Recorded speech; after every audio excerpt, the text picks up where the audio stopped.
Imagine it's 1975. You're standing on the coast of England watching a vehicle race across the English Channel. It isn't a boat, it isn't a plane, and it isn't really touching the water. Inside are hundreds of passengers and dozens of cars. Less than an hour later, they're already arriving in France. To many engineers, this wasn't just an impressive machine, it was the future. Hovercrafts were expected to revolutionize transportation. They could travel across water, mud, sand, ice, and even dry land without changing vehicles. They needed no railway tracks, no runway, and very little infrastructure. For a brief moment, some people genuinely believed hovercrafts would transform the way the world moved. But then something strange happened. They almost disappeared. Today, most people only encounter hovercrafts in military operations, rescue missions, or the occasional documentary. So what happened? Did the technology fail? Was it too expensive? Or did something better come along?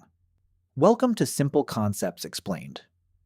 Today we are pulling back the curtain on why we don't use hovercrafts anymore, and the answer turns out to be one of the strangest engineering stories of the 20th century, because the very thing that made hovercrafts revolutionary was also the thing that ultimately doomed them.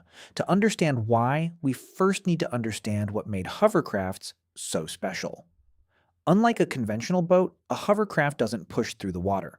Powerful fans force air beneath the vehicle, creating a cushion trapped by a flexible rubber skirt around the edge.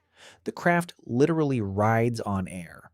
By lifting itself above the surface, it removes most of the friction that slows ordinary vehicles down, and the results were remarkable.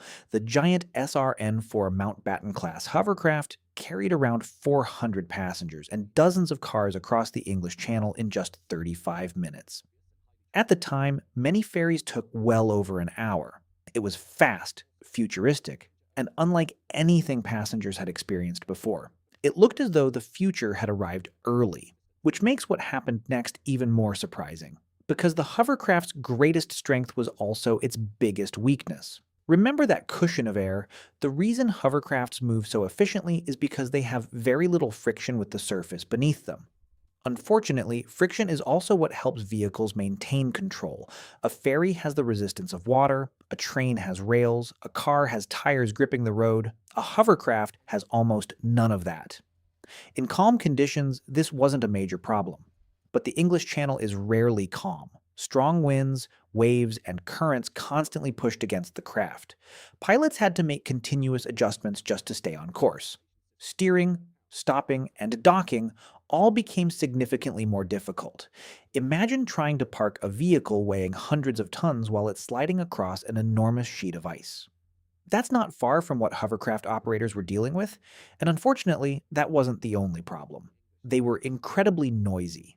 The giant turbines required to lift and propel the craft produced a roar that could be heard miles away. Noise complaints led to restrictions that reduced operating flexibility. Then came the fuel bills. Those same powerful engines that made hovercrafts so fast also made them expensive to operate. When fuel prices surged during the 1970s, operating costs rose dramatically. Compared with conventional ferries, hovercrafts consumed significantly more fuel for every passenger transported. Suddenly, the futuristic transport system of tomorrow was becoming very expensive to run. The rubber skirt created another challenge. Damage from ramps, waves, and everyday operation had to be repaired constantly because even small tears could affect performance. Keeping hovercrafts running was expensive and labor-intensive. Individually, none of these problems were fatal, but together they created a machine that was becoming increasingly difficult to justify commercially. Then came the final blow.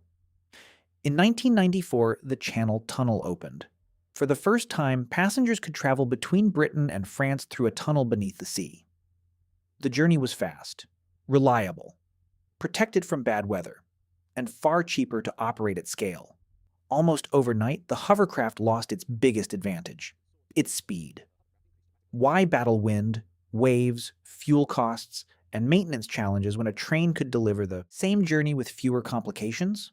The hovercraft didn't lose because it stopped working. It lost because another solution made more economic sense. By the early 2000s, the famous cross-channel hovercraft services had disappeared. The vehicles that once symbolized the future were quietly retired. But here's the twist. Hovercrafts never actually died. They simply found places where their unique abilities still matter. The military continues to use large hovercraft for amphibious landings because they can travel from ship to shore across terrain that would stop conventional boats. Rescue teams use hovercrafts during floods because they can move over shallow water, mud, and debris that would trap other vehicles. In Arctic regions, they travel across combinations of ice, slush, and open water where neither boats nor wheeled vehicles perform well. In other words, hovercrafts remain incredibly useful, just not everywhere, and that's the real lesson behind their story. The engineers weren't wrong. The technology worked exactly as intended. What they got wrong was assuming that a machine capable of going almost anywhere would automatically become the best option everywhere. In the end, transportation isn't just about what a vehicle can do, it's about whether it can do it cheaply, reliably, and consistently. Hovercrafts offered incredible versatility. The world simply decided the trade-offs weren't worth it. And that's why one of the most futuristic vehicles ever built became a specialist machine instead of the future of transportation. If you enjoyed this video, let me know in the comments what forgotten technology you'd like us to explain next. Don't forget to subscribe to Simple Concepts Explained for more deep dives into the fascinating systems shaping our world. We will see you in the next one.